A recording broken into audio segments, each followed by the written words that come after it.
पिछले 3 दिन से छिड़ भारत पाकिस्तान घमासान में देश में कई गुट बनकर सामने आ गए हैं। एक गुट है जो पाकिस्तान की जीत पर पटाखे छुड़ा रहा है, खुशियां मना रहा है। एक गुट है जो पटाखे बजाने वालों को बजा रहा है। एक गुट है जो खेल की जीत हुई बता रहा है। और एक गुट ऐसा भी है जो बॉर्डर के दोनों तरफ के जिहादियों की हरकतों पर पर्दा डालने की कोशिश कर रहा है। अब वकार यूनिस ने लाइव टीवी पर यह बयान देकर कि मैच जीतने से भी ज्यादा खुशी उसे इस बात की थी कि मोहम्मद रिजवान ने मैदान में हिंदुओं के बीच नमाज पढ़ी, इस चौथे ग्रुप को नंगा कर दिया है। तेल लगा के डाबर का, पहन की टोपी नाइक की, झड़ी लगा दो लाइक की।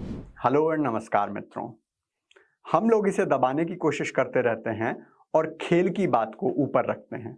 ये बात किसी पाकिस्तानी ने नहीं बल्कि भारतीय कमेंटेटर हर्ष भोगले ने कही है। पाकिस्तान के पूर्व गेंदबाज वकार यूनुस के बयान की प्रतिक्रिया बताती है कि पाकिस्तान के शांति दूतों के लिए क्रिकेट हमेशा से जिहाद ही रहा है, लेकिन भारत की सेकुलर जमात उस पर लीपापोती करके बचाती रही है।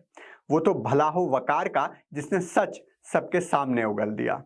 अब भारत की सेकुलर जमात के पास थूक कर चाटने के अलावा कोई विकल्प रहा नहीं। वकार यूनुस ने जो कहा वो कुछ नया नहीं है, वो पाकिस्तान की विचारधारा ही नहीं फितरत भी रही है और इसका इतिहास भी बहुत पुराना रहा है।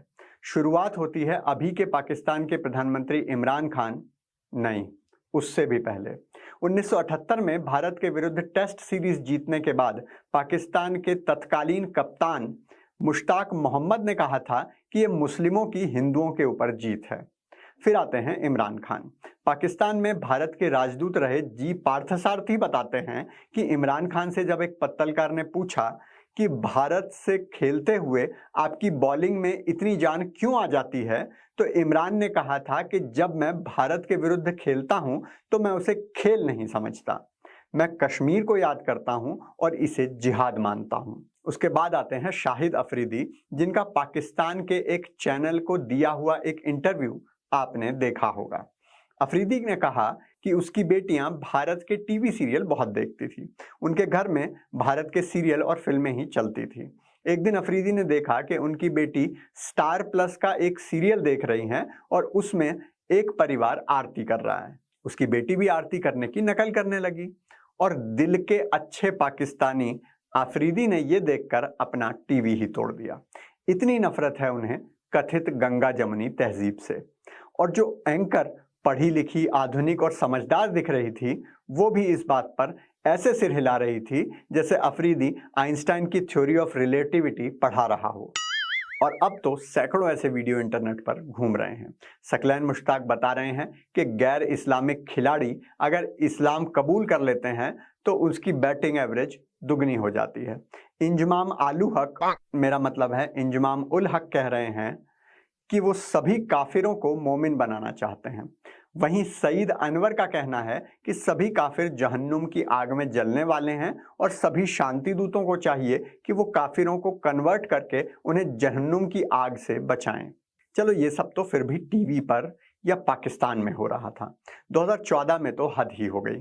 पाकिस्तान का बैट्समैन अहमद शहजाद जाता है श्रीलंका दौरे पर। मैच में श्रीलंका से हारने के बाद मैदान से वापस जाते हुए वो लंका के तिलक रत्न दिलशान को कहता है कि तुमने जीवन में चाहे कितने भी पाप किए हो, अगर काफिर से मोमिन बन जाओगे तो सीधा जन्नत जाओगे।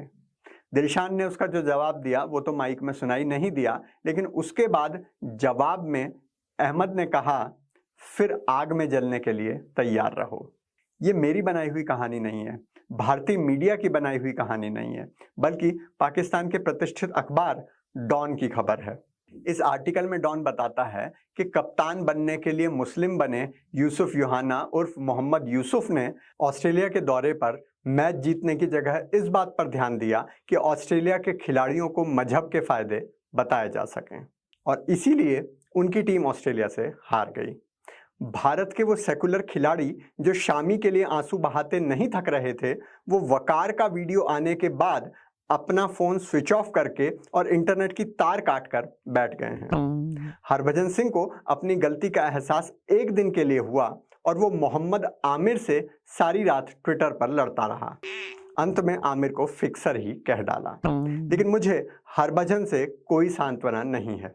आमिर तो अपनी आसमानी किताब के हिसाब से वही कर रहा है जिससे उसे जन्नत में 72 हूर मिलेंगी। ये हमारे वाले कौन सी किताब का अनुसरण कर रहे हैं?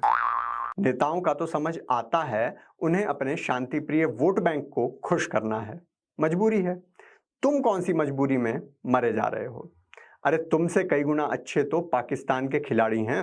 वो अगर भारत को दुश्मन मानते हैं तो कम से कम दुश्मनी तो ठीक से निभाना जानते हैं।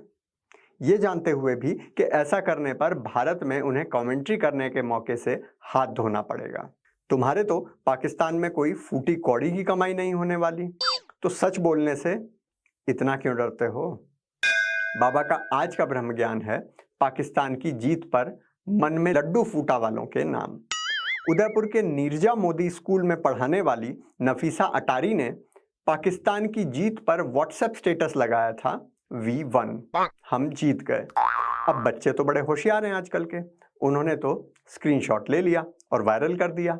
अब बात स्कूल तक पहुंची तो स्कूल ने मैडम जी का टिकट काट दिया। अब वो रो रही हैं, कह रही हैं कि हमारे परिवार के लोग अलग अलग टीम को सपोर्ट कर रहे थे, इसीलिए ऐसा लिख दिया था। लेकिन अब तो लात पड़ चुकी है। तो इस कहानी से हमें क्या शिक्षा मिलती है? भारत में पाकिस्तान के लिए पटाखे इसलिए फूटते हैं कि सरकार कुछ नहीं करती।